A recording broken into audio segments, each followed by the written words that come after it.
Coucou les badass. Aujourd'hui on parle d'oser se lancer, alors si t'as une action ou un projet que t'as peur de réaliser parce que t'as peur du jugement des autres, cet épisode est fait pour toi. Le 1er juin 2025, j'ai pris une décision qui va changer ma vie, devenir forte physiquement et mentalement. J'en avais marre d'être bloquée dans une vie qui me convenait pas, alors j'ai pris une année de césure et je me suis lancé le défi d'1 an pour devenir une femme badass. Et ici, je vous documente tout. Et avant d'aller dans le vif du sujet, on fait un petit point sur ma semaine badass. Cette semaine, elle était concentrée sur faire le tri dans sa vie, parce qu'une des choses les plus importantes, c'est son environnement. Si t'as un environnement qui te tire vers le bas ou qui te donne des mauvaises ondes, ça va pas t'aider à développer. Alors j'ai trié mes habits pour me sentir belle, quoi que je mette, ce que je consomme sur les réseaux, mon espace de stockage, tout est passé en revue. Maintenant, j'ai un mental beaucoup plus clair. Et la semaine prochaine, je ferai des vidéos sur ma partie préférée, incarner notre futur moi. C'est pour dire que si tu veux la vie de ton vision board, commence par la créer dès maintenant, arrête d'attendre d'être cette personne. Donc j'ai hâte de vous montrer ça. Maintenant, on va parler du succès de la semaine, qui pour moi est une étape énorme dans ma vie. J'ai enfin dit à mes proches ce que je voulais faire. Il y a un paradoxe que je comprends pas, c'est que plus la personne elle est proche de moi, plus j'ai du mal à être qui je suis avec elle. C'est-à-dire, avec des inconnus, je peux dire très facilement, vas-y, je vais être créatrice de contenu, je vais faire des choses exceptionnelles et tout. Et plus je me rapproche des gens que je connais depuis longtemps, plus j'ose pas être moi et j'essaye de rentrer dans un moule pour pas trop changer de la fille qu'ils connaissent. Sauf que du coup, c'est bizarre parce que je leur cache un peu une partie de moi, donc ils me connaissent pas vraiment. Donc c'est pas authentique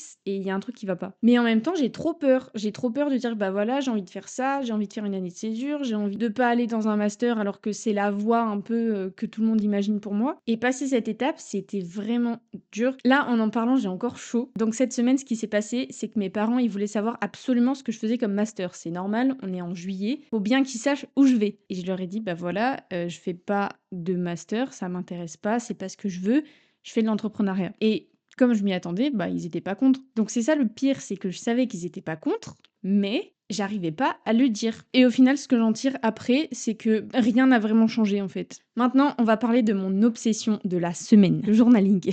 C'est quelque chose que j'ai découvert quand j'étais à l'université et écrire ce qu'on a en tête dans un journal, je vous jure, ça change la vie. Déjà, dès que je me sens pas bien, que j'ai un truc à faire sortir de ma tête, au lieu de le dire à je sais pas qui, je l'écris. Et je vous jure, ça permet de prendre du recul sur tellement de situations. Le deuxième avantage, c'est que ça laisse une trace. C'est-à-dire que là, j'ai retrouvé ce que j'ai écrit il y a 2 ans. Et c'est un peu triste, mais j'avais oublié que je me sentais aussi mal et que ma vie, elle était aussi dure que ça à cette époque. Donc ça permet de se souvenir aussi d'où on vient et comme ça de mieux voir où on va. Par exemple, là, je me dis, faut pas que je laisse tomber la moi d'il y a 2 ans qui a galéré et tout pour en arriver là.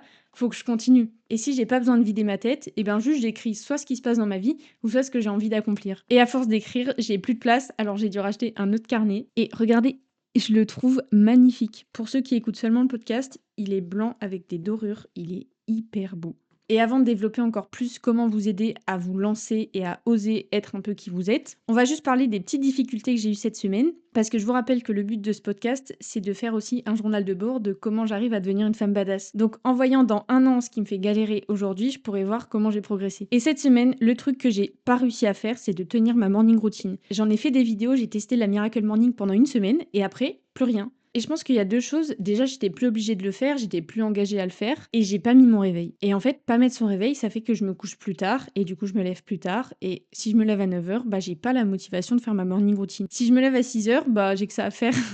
Du coup, pour me forcer à la faire, je vais implémenter 3 choses. Je vais pas fermer mes volets entièrement. Comme ça, la lumière du jour, elle va me réveiller. Je vais trouver quelqu'un qui fait des morning routines avec moi. Comme ça, si je suis engagée avec quelqu'un, je pense que ça va beaucoup plus me motiver. Parce que t'as pas envie de rater pour l'autre. Et je ne vais pas supprimer mon réveil de 7h. Sachant que c'est un réveil en plus qui me motive, où je suis contente de me lever, je vais m'interdire de le supprimer. Et un dernier truc où j'ai du mal, c'est la création de contenu. Je prends trop de temps à faire une vidéo courte. En moyenne, pour une vidéo de 45 secondes, je prends 4 heures. On s'en rend peut-être pas compte, mais c'est beaucoup. Donc pour la semaine prochaine, il faut que je réussisse ma morning routine et que j'optimise mon montage. Et maintenant, on va parler d'oser se lancer et j'espère que ça va vous aider si vous êtes bloqué, que vous avez peur du jugement des autres. Je vais vous partager mon expérience et peut-être que ça pourra vous aider. Donc pour la petite histoire, j'ai envie de faire des vidéos sur internet depuis que j'ai 16 ans. Je me suis trouvé cette passion et j'adore ça. Donc j'ai fait des TikTok. Si je regarde aujourd'hui, c'est un peu gênant. Mais bon, j'étais un enfant, je faisais du gaming ou du coloriage. Et j'ai profité de l'université pour me dire, vas-y, c'est bon, je vais avoir du temps, je vais me lancer à fond et tout. Et à l'université, j'ai eu un peu des soucis qui ont fait que j'ai pas pu. Donc là, cette année, je me suis dit, vas-y, Élise,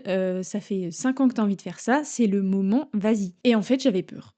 Et c'est marrant parce qu'à 16 ans, je me rendais pas compte du jugement des autres. J'étais là: «Vas-y, je fais des vidéos, je trouve ça stylé, j'ai des likes, trop cool». Et là, à 19 ans, j'étais tétanisée. Je me dis: «Mais qu'est-ce que les autres ils vont penser? Il faut pas qu'on me découvre» et ça me bloquait. Et il y a plusieurs choses qui ont fait que j'ai réussi à surmonter cette peur et c'est ça que j'ai envie de vous partager aujourd'hui. Une des plus puissantes que je connaisse, c'est de savoir exactement qui vous voulez être et de transformer ce que vous voyez comme la fin en un moyen pour accéder à encore plus grand. Je m'explique. Si j'ai envie de devenir une grande créatrice de contenu, bah forcément, il faut que je poste des vidéos.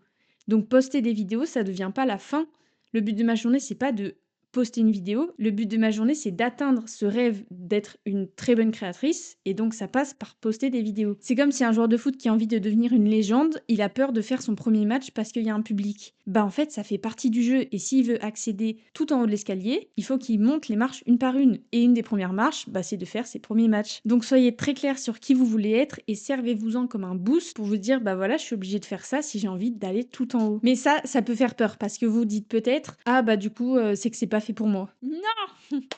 C'est faux. Si vous l'imaginez et que vous sentez que c'est aligné avec vous, foncez. Ça fait peur, mais la peur, elle va que vous bloquer dans une vie qui vous est confortable. Sauf que si vous rêvez de plus grand, eh ben vous avez le droit de la casser cette peur et d'aller encore plus loin. Moi, encore aujourd'hui, des fois, je me dis vas-y, ma vidéo, elle va être nulle, personne va liker, et j'ai peur et je me dis bah autant rien faire et tant pis, je reste dans ma zone de confort. Et après, je me dis mais non, Elise, je veux pas de cette vie, je veux une vie encore plus grande. Donc je vais la faire cette vidéo, je vais faire la meilleure vidéo que j'ai jamais faite et je vais m'améliorer et ça va marcher. Donc vous bloquez pas à qui vous êtes. Si vous voyez plus haut, allez vers plus haut et aller vers plus haut, ça passe par dépasser ce qui vous fait peur. Et pour ça, il faut que vous sachiez absolument qui vous êtes. Donc moi ce que j'ai fait mon ikigai, j'ai fait les valeurs qui me tiennent à cœur et j'ai fait un vision board. Et j'en ai fait des vidéos et j'ai des templates dans mon espace Discord gratuit. Si ça vous intéresse, le lien sera en bio. J'espère que ça pourra vous aider. Une des deuxièmes choses qui m'a aidé à oser me lancer, c'est de comprendre ce qui me bloquait. En fait, j'osais pas dire à mes amis que je faisais des vidéos parce que je me trouvais un peu gênante. C'est normal, je débute. Et du coup, je sais que ça me bloque et que tant que je trouverai pas que mes vidéos elles sont bonnes, j'aurais pas envie de le dire. Alors ce que j'ai trouvé pour dépasser ça, c'est de me dire OK, ma vidéo là, je lui donnerai un 12/20. Je la trouve pas ouf. Et ben quand je lui donne un 15/20, ce sera un niveau acceptable et là je pourrais le dire à mes amis. J'attends pas d'atteindre 20/20 parce que sinon c'est une excuse et je leur dirai jamais. Mais je me bloque pas non plus à pas le dire. Et je sais que 15/20 c'était atteignable. C'est moi qui m'auto-note hein. Mais je sais que 15/20 c'était atteignable et que à force de faire des vidéos qui me plaisent plus, ça va plus refléter qui je suis et ça me gênera moins de le dire à mes amis. Donc mon deuxième conseil c'est de comprendre ce qui vous bloque et de réduire ce qui vous gêne. Enfin, un troisième truc c'est de se bloquer soi-même. Un moment, si les deux choses précédentes ça marche pas, et ben faut se mettre au pied du mur et là on n'aura qu'un choix, c'est d'avancer. Je l'ai vécu, je peux vous dire que c'est hyper inconfortable, mais c'est ce qui me permet d'être là aujourd'hui. En fait, je vous ai dit, je voulais pas faire de master, mais il y a quand même une part de moi qui dit bon, je vais faire plaisir à mes parents, donc peut-être que je peux quand même gérer un master et des vidéos, alors que je sais au fond de moi que c'est pas du tout ce que j'ai envie de faire. Et en allant sur mon master pour choisir des filières, je me suis dit Élise, si tu te mets des filières partout, il y a un monde où t'en acceptes une juste pour faire plaisir et pas vivre tes rêves. Et je le sais que j'étais capable de faire ça. Donc qu'est-ce que j'ai fait? J'ai mis seulement 3 masters, dont 2 où je savais que je voulais pas aller. Et le troisième, c'était pour avoir mon statut d'année de césure. Et ben, le jour des résultats de mon master, qui est-ce qui a regretté de pas avoir mis d'autres choix de master parce qu'elle s'est dit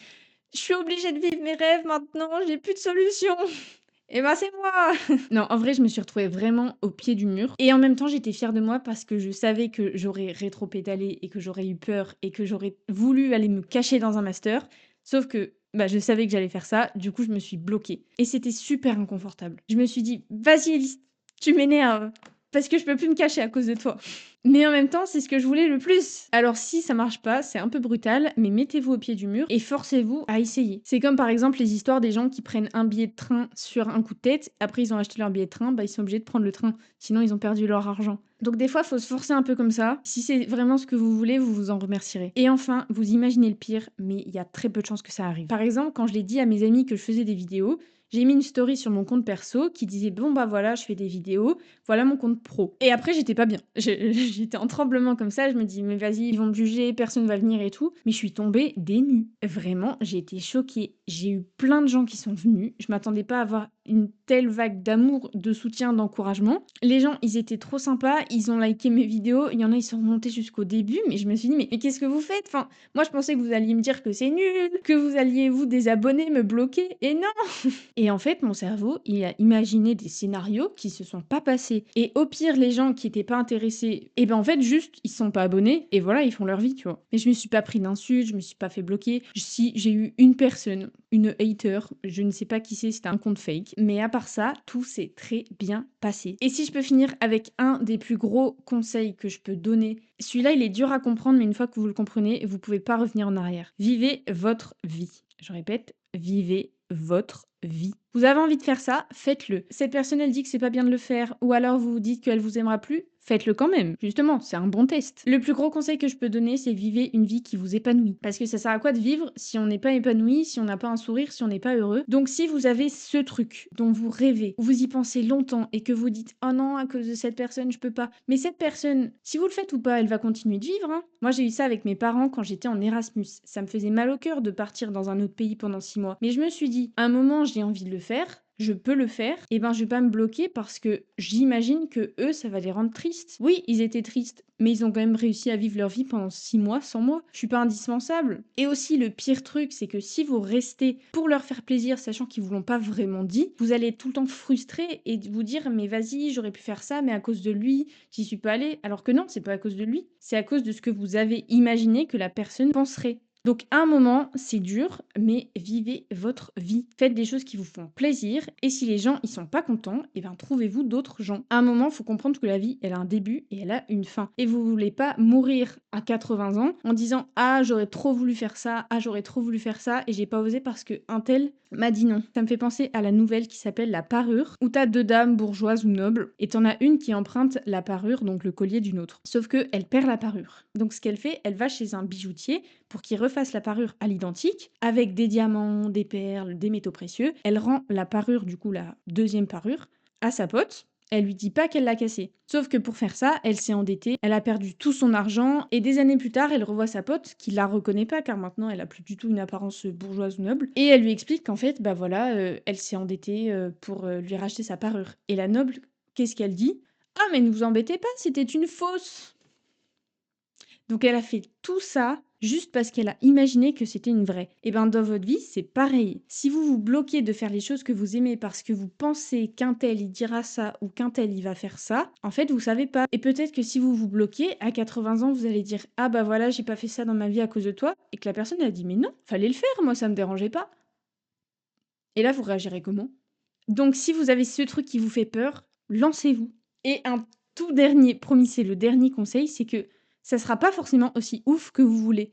Par exemple, moi, une des peurs qui me bloquait à me lancer sur les réseaux, c'est que je me suis dit: «Oh, je vais être célèbre, tout le monde va me reconnaître dans la rue». Ça fait 1 an, j'ai 260 abonnés. Donc je suis pas célèbre, je suis pas reconnue dans la rue. Ça, on n'en parle pas beaucoup, mais votre projet, il va peut-être pas marcher. Et du coup, faut pas avoir peur parce que juste vous allez prendre les choses étape par étape. Donc j'espère que ces conseils et ce que je vous ai dit, vous a débloqué des choses, ou ça vous a aidé à penser autrement ou à imaginer de nouvelles perspectives. Si vous avez ce projet qui vous tient à cœur, vraiment lancez-vous, mettez-le en commentaire, moi je veux savoir ce que c'est, je veux vous booster à faire ce que vous voulez faire. Et je finirai avec cette citation de la semaine: ton maximum est le minimum de quelqu'un.